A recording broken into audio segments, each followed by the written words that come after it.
Hi everyone. Good morning, and my name is Yeonjin. My name's Leo. And today we're gonna talk to you guys about the limiting nutrient model. All right, so let's dive right in. A long time ago, in a galaxy far, far away, there was a lake. This lake was called Cayuga Lake. Cayuga Lake resided right next to farmland growing crops for the local area. In order to increase crop yields, Finger Lake farmers utilized fertilizers in their lands. However, the rain created fertilizer runoff, which flowed into the lake. With a sudden influx of a nutrient-rich environment, the growth of microorganisms flourished in Cayuga Lake, resulting in large algal blooms. Within these algal blooms, there lived two algal cells, Bob and Rob. Rob was a member of the diatom community, while Bob was a part of the green algae species.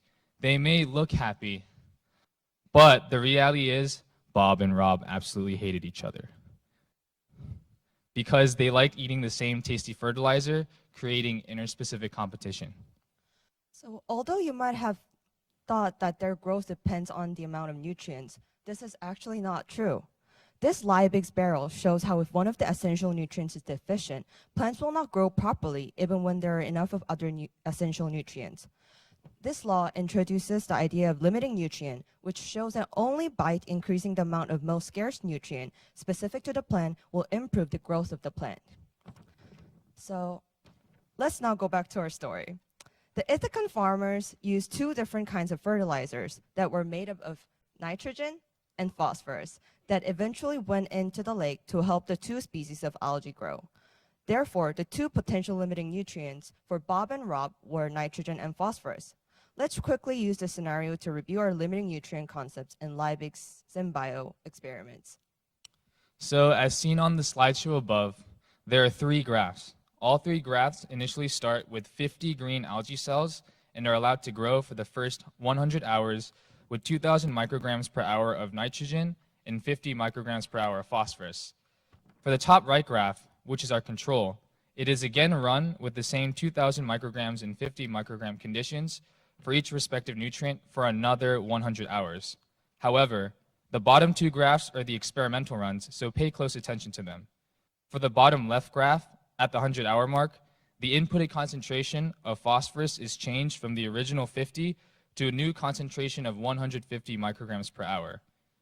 For the bottom right graph at the 100-hour mark, instead of changing the phosphorus concentration, the nitrogen concentration is changed from the original 2,000 to 4,000 micrograms per hour. Look at the changes in the growth of algae in all three graphs. So knowing all this, we have a question for you. What is the limiting nutrient in the system above? Nitrogen, phosphorus, or both? So we'll give you guys some time to think.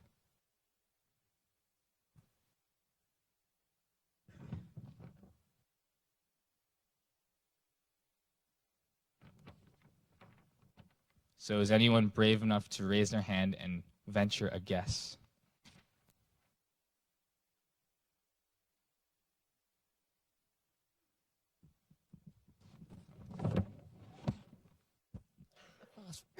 Phosphorus, Why do you think phosphorus?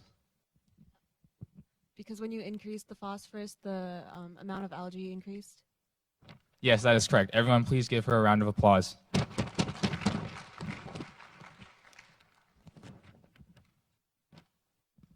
So let's now go back to our story. Bob and Rob have been feeling the negative effects of climate change on aquatic wildlife in Cayuga Lake. Based on our climate change forum and discussions, we're all well aware of its negative impact on global health. Bob and Rob decided to take an action to mitigate this problem. Biofuels can be used as a sustainable alternative to fossil fuels that worsen climate change. Therefore, Rob the diatom decided to be a producer of biofuels. So what happened to Bob then? Bob ended up taking a research participant position here at Cornell under the Stern Lab in the Boise Thompson Institute, one of Cornell's plant science research facilities. Bob was a test subject in experiments run by Professor David Stern of Cornell and Professor Arum Hahn of Texas A&M. Eventually, Bob's hard work with the two labs resulted in a paper shown here on the slides. The paper characterized a microfluidics-based screening platform that can analyze single algal cell growth and biofuel production potential. Clearly, both Bob and Rob ended up in great places to help the world. You, students of Bio 1500, could also end up changing the world by researching cutting-edge new technologies here at Cornell as an undergrad.